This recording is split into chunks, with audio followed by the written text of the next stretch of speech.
Net electric field भी हम निकाल सकते हैं। नेट इलेक्ट्रिक फील्ड का मैग्नीट्यूड होगा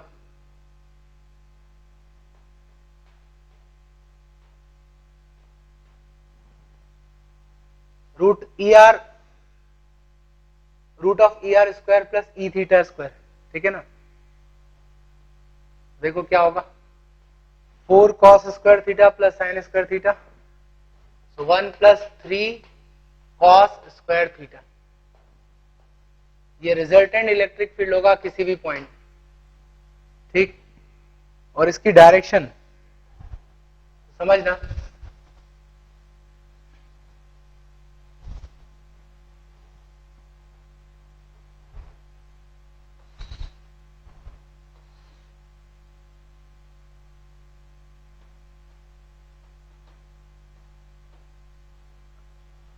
इस पॉइंट पे हमें फील्ड निकालनी है, कनेक्ट कर दो इसको सेंटर से।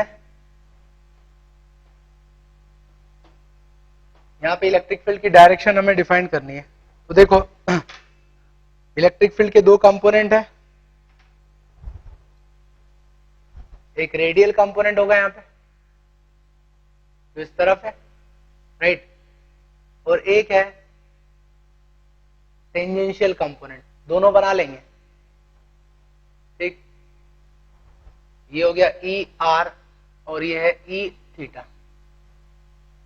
तो रिजल्टेंट लेने के लिए वेक्टर सम कर दो दोनों का, इस डायरेक्शन में होगा रिजल्टेंट ई। ठीक है, एक्सिस के साथ जो एंगल बनाएगा वो एंगल निकाला जा सकता है।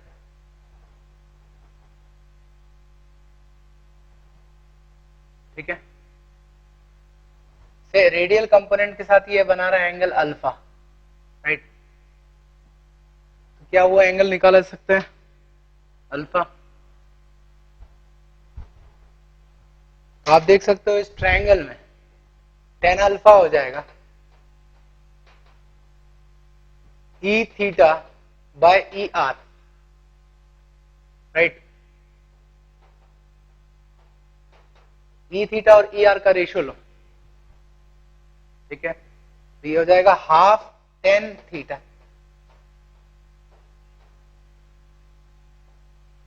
तो जो इलेक्ट्रिक फील्ड है वो रेडियल कंपोनेंट से अल्फा एंगल बना रहा है, where tan alpha is half tan theta. तो ये एक्सिस के साथ कितना एंगल बनाएगा वो भी निकाला जा सकता है।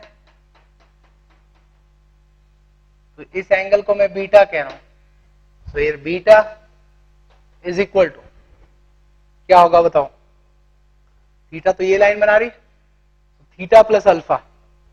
ठीक है, beta is equal to theta plus alpha.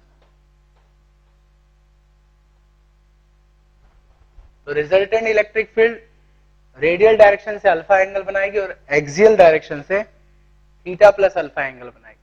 अब कुछ पॉइंट्स पर हम इलेक्ट्रिक फील्ड डिफाइन करते हैं।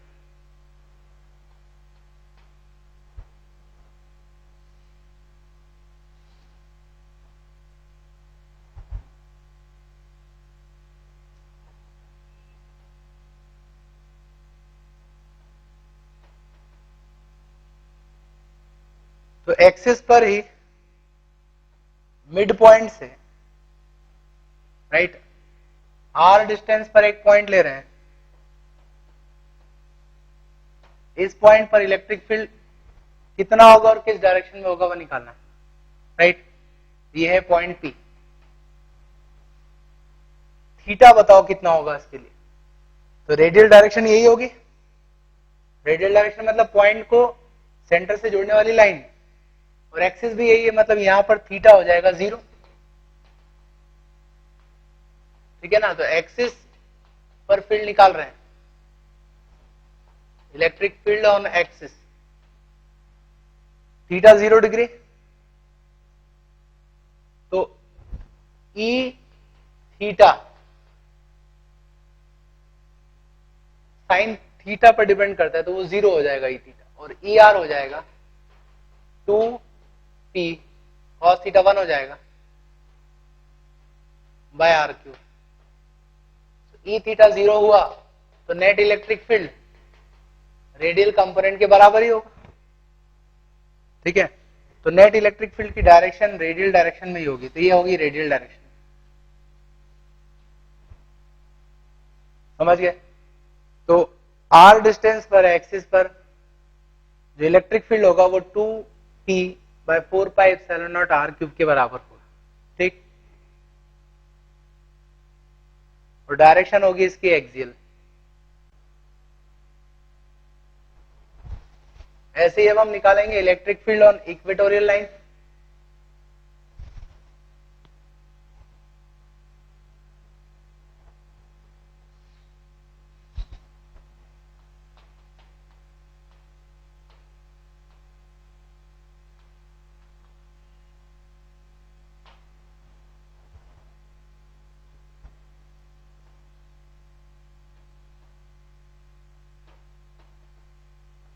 ठीक है,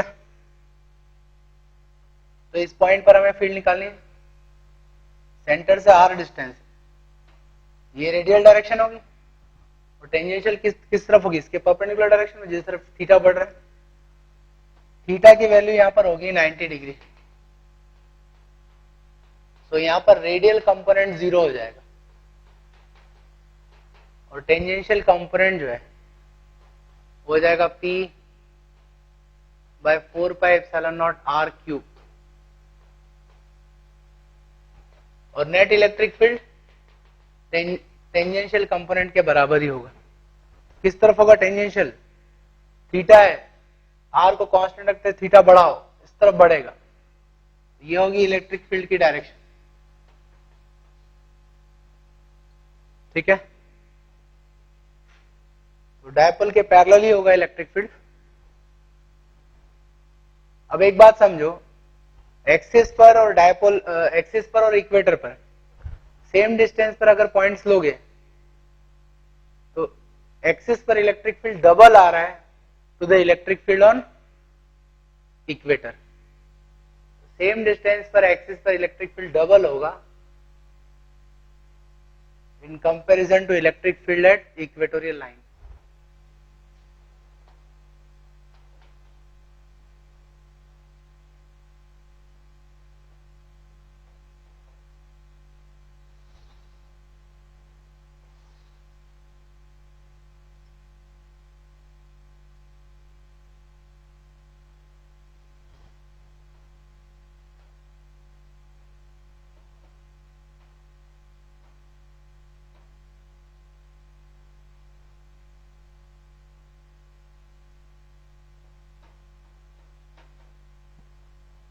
देखो r डिस्टेंस पर at 60 degree angle with axis electric field और पोटेंशियल क्या होगा ये बताना है। डायपोल का चार्ज दिया है दोनों पे, -q और +q, और सेपरेशन है d।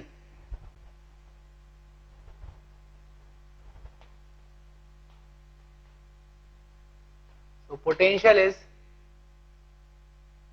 P cos theta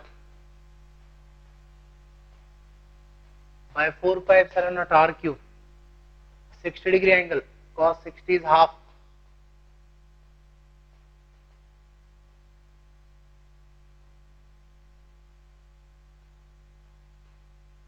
That is potential. Electric field की बात करें कंपोनेंट वाइज, ई थीटा क्या होगा? P sin theta, sin 60 is √3/2।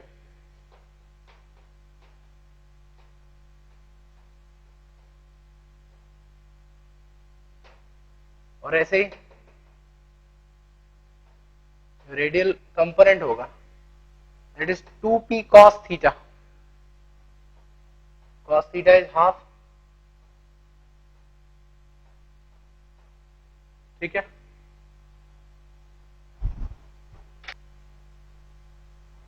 तो नेट इलेक्ट्रिक फील्ड देखें, ये रेडियल कंपोनेंट होगा और इससे छोटा होगा एंगुलर कंपोनेंट टेंजेंशियल। इस डायरेक्शन में होगा इलेक्ट्रिक फील्ड, ठीक है। नेट इलेक्ट्रिक फील्ड भी निकाला जा सकता है, ठीक है। नेट इलेक्ट्रिक फील्ड इज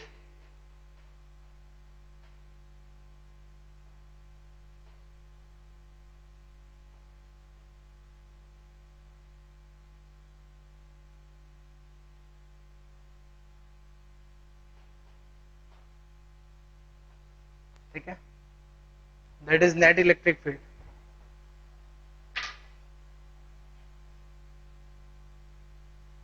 तो इस तरह से हम डायपोल के आसपास किसी भी पॉइंट पर फील्ड और पोटेंशियल निकाल सकते हैं। अच्छा, एक बात ध्यान देना कि ये जो एक्सप्रेशन डिराइव की है हमने, ये सिर्फ किस सिचुएशन में वैलिड है, जब जो पॉइंट है वो डायपोल से बहुत दूर है, मतलब डायपोल के साइज के रेस्पेक्ट में डिस्टेंस बहुत ज्यादा है आर। अगर आसपास है कहीं पॉइंट, तो उस केस में आप इस तरह का अप्रोक्सीमेशन नहीं ले सकते हैं। तब एक ही तरीका होगा कि उस पॉइंट पर आप निगेटिव और पॉजिटिव दोनों चार्ज के कारण पोटेंशियल और फील्ड निकालो और उनको ऐड करो। पोटेंशियल के लिए सीधे ऐड करना होगा और इलेक्ट्रिक फील्ड के लिए वेक्टर सम करना होगा। ठीक है, देखो एक एग्जांपल लेते हैं।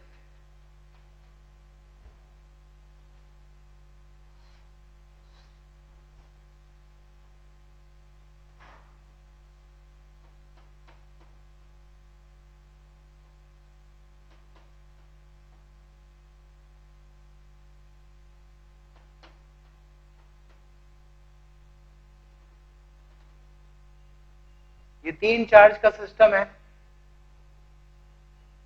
एक लाइन पर है +2q और -q d डिस्टेंस पर, और उसके परपेंडिकुलर 2d डिस्टेंस पर है -q चार्ज, राइट। इस सिस्टम का डायपोल मोमेंट बताना है और उसकी डायरेक्शन बताना है क्या होगी। Find out dipole moment of given system. Dipole कैसे निकाल लेंगे, या तो 3 चार्ज है, डायपोल तो 2 चार्ज से बनता है, राइट।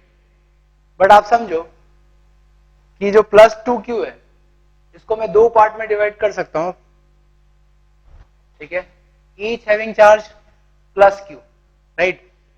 2 चार्ज हो गए +q और +q। एक +q इस -q के साथ डायपोल बनाएगा और दूसरा इस -q के साथ डायपोल बनाएगा, मतलब यहां पर 2 डायपोल हो गए, राइट। इसके बीच की सेपरेशन 2d, इधर d। इस डायपोल को मैं 1 कह रहा हूं और ये है डायपोल 2, राइट। जो डायपोल 1 है इसके डायपोल मोमेंट की डायरेक्शन इस तरफ होगी और इसका मैग्नीट्यूड कितना हुआ डायपोल का, q इंटू 2d। और जो सेकंड डायपोल है इसकी डायरेक्शन होगी माइनस से प्लस, मतलब इस तरफ,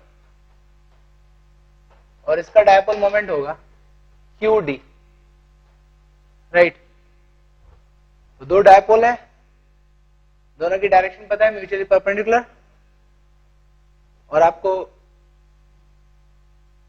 उनके मैग्नीट्यूड भी पता है। तो रिजल्टेंट क्या होगा, तो रिजल्टेंट डायपोल मोमेंट जो है वेक्टर सम करेंगे हम, राइट। ये एक डायपोल है और ये दूसरा,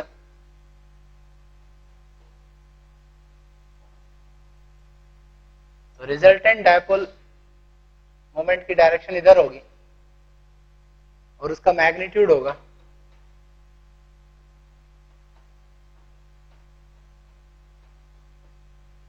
qd इंटू √5, ठीक है। इन दोनों का रिजल्टेंट निकाल लें।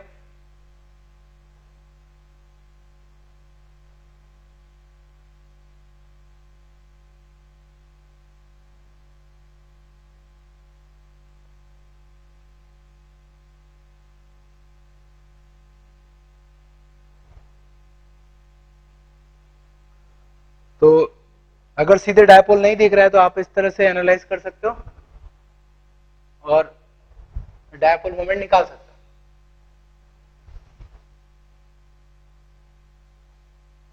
इनफैक्ट इसी तरह का एग्जाम्पल था H2O मॉलिक्यूल का, ठीक है ना। अब उसमें भी 3 चार्ज हैं, 2 तो प्लस और एक माइनस, राइट। बट ये निगेटिव चार्ज जो है इन दोनों चार्ज से डबल, राइट। उसके 2 पार्ट कर लिए, तो एक पार्ट जो है इस तरफ डायपोल बनाएगा और एक पार्ट इस तरफ। ये डायपोल मोमेंट की डायरेक्शन होगी माइनस से प्लस, तो रिजल्टेंट इस तरफ होगा, ठीक है ना। तो इस तरह से मॉलिक्यूल्स में हम डायपोल मोमेंट निकाल सकते हैं।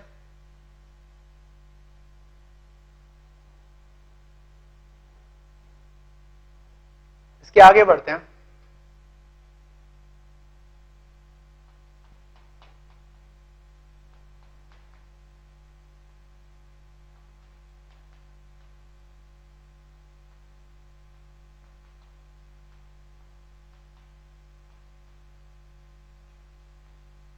इलेक्ट्रिक डायपोल को हमने यूनिफॉर्म इलेक्ट्रिक फील्ड में रख दिया, ठीक है। तो उस पर फोर्स कितना लगेगा, टॉर्क कितना लगेगा, उसकी पोटेंशियल एनर्जी वगैरह, ये सब चीजें हम डिफाइन करेंगे। देखो ये यूनिफॉर्म इलेक्ट्रिक फील्ड है E, और ये डायपोल है, ठीक, minus Q plus Q and separation D, ठीक। तो आप देख सकते हो ये डायपोल मोमेंट की डायरेक्शन होगी माइनस से प्लस,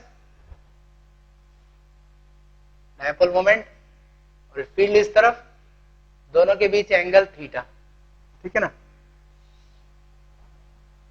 डायपोल को जब फील्ड में रखेंगे तो उस पर फोर्स लगेगा, पॉजिटिव चार्ज पर फील्ड की डायरेक्शन में ही फोर्स QE, और नेगेटिव चार्ज पर अपोजिट डायरेक्शन में फोर्स लगेगा, ठीक है। फोर्स इक्वल होगा बट डायरेक्शन अपोजिट। तो हम कह सकते हैं in uniform electric field net force on dipole is 0। In uniform electric field net force on dipole is 0, ठीक है। डायपोल पर नेट फोर्स 0 है। अब देखते हैं इस पर टॉर्क भी 0 है क्या। तो देखो हम क्या करते हैं, डायपोल की एक्सिस मैं सेंटर ऑफ मास पर ले रहा हूं, मतलब मिड पॉइंट पर, राइट, जो कि इस प्लेन के परपेंडिकुलर है, राइट। और इस एक्सिस के अबाउट ये फोर्स कितना टॉर्क निकालेंगे, लगाएंगे, वो निकालना है। सीधी सी बात है, दोनों फोर्स इस डायपोल को क्लॉकवाइज डायरेक्शन में घुमा रहे हैं, दोनों के टॉर्क जुड़ेंगे, मतलब नेट टॉर्क यहां पे 0 नहीं होगा। टॉर्क कैसे निकालें, so force into perpendicular distance, ये फोर्स है, इसका लाइन ऑफ एक्शन बनाओ, एक्सिस से इसकी परपेंडिकुलर डिस्टेंस निकाल लो, राइट। कितना होगा देखो, हाफ लेंथ जो है इसकी है D/2, ये एंगल थीटा, ये जो है इसको मैं x कह रहा हूं, राइट। x हो जाएगा D/2 साइन थीटा, राइट। ऐसे ही इसकी परपेंडिकुलर डिस्टेंस भी x आएगी बिकॉज ऑफ सिमेट्री। तो जिस पर नेट टॉर्क होगा वो होगा फोर्स इनटू परपेंडिकुलर डिस्टेंस, दूसरे के लिए भी इतना ही, तो 2 से मल्टीप्लाई कर दो, तो टॉर्क आ जाएगा QD E sine theta. QD को मैं लिख सकता हूं P, टॉर्क क्या आ गया, PE साइन थीटा। टॉर्क एक वेक्टर क्वांटिटी है, ठीक है। आप देखो P इस तरफ है, E इस तरफ है, P cross E clockwise direction में होगा और उसी डायरेक्शन में ये घूम रहा है, दैट मीन्स टॉर्क को मुझे लिखना चाहिए P क्रॉस E,